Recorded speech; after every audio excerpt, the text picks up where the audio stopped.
bagged and ready for you when you get there. The General Store on 24 is located on Route 24 in Lewis. Headlines you can't get through your day without. On Power 101.7. You know, when we were walking out of FedEx yesterday, you know how the whole crowd, they all walk out and it gets crazy in the hallways and all that. There was one guy, he was like yelling real loud. And he's like, now it's time to go home and watch Dallas lose. Like he kept saying it over and over and over. Now it's time to go home and watch Dallas lose. Well, he was right. And, you know, everybody in the hallways are screaming. You're like, yeah. That's great. Now we go home and watch Dallas lose. And then you turn on the game last night.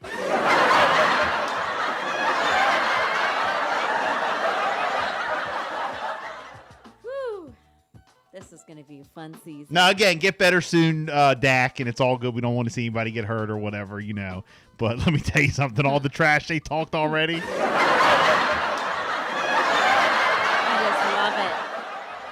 just love it. You already know.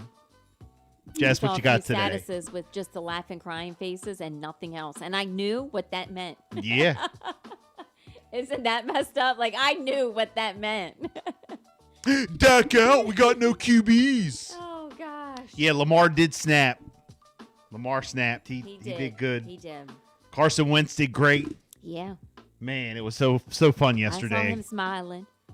So he was happy. Shout out to everybody who went over the bridge to go, watch some games. I mean, I told my son it's like going over the Bay Bridge is going to be crazy because you got a Commanders home game. Mm-hmm. You got a Ravens home game. The Orioles played at home. Okay. I think the Nationals played away, but the Orioles played at home yesterday too. So crazy. A lot going on. Jess, what's going on in the headlines today? All right, so some sad stuff going on in the headlines. Authorities have finally captured a fugitive who is accused of killing an 8-year-old girl whose body was found in Merced, California, at her home nearly 6 months ago. The lieutenant there, Joe Perez, said in a news conference yesterday that the body of Sophia Mason was found at the home of her mother's boyfriend, Dante Jackson, during a search for the missing girl in March. Perez said that investigators found that Mason was malnourished, suffered continuous physical abuse, and was forced to live in a backyard shed at Jackson's home. Mason's mother, Samantha Johnson, was arrested in March, and the manhunt for Jackson began soon after. Perez said that Jackson was found in Newark, California on Saturday and was arrested. He also said that several female acquaintances of Jackson had been charged because they gave him money, shelter, and transportation to help him hide. Some more sad news to report. A 27-year-old Arvada, Colorado police officer was killed yesterday while responding to a disturbance. The police chief there says that Dylan Michael Vakoff, another officer, they responded to what they were calling a large family disturbance call. He said that the initial 2 officers tried to separate several belligerent and uncooperative individuals when the suspect began to fire and shot a female victim. There was then an exchange of gunfire between a suspect and the police, and both Vakoff and the suspect were shot. He later died at the hospital. The suspect is expected to survive at this time, and the female victim is expected to survive as well.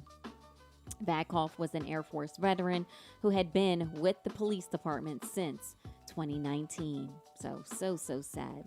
Also in Salisbury, the SPD is investigating a shooting incident that occurred at the Royal Farms on Pemberton Drive on early Sunday morning. If anyone has any information at this time, you can please call 410-548-3165. You can also call Crime Solvers at 410-548-1776, and they will pay up to $1,000 for information leading to the arrest of a suspect.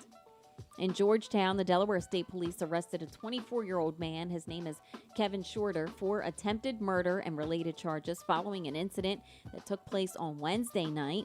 The Georgetown Police Department responded to the Royal Farms located at 20579 DuPont Boulevard. There was reports of an assault underway. The investigation did reveal that the victim was a 38-year-old male from Georgetown, and he was assaulted by an unknown male with a baseball bat inside of the convenience store.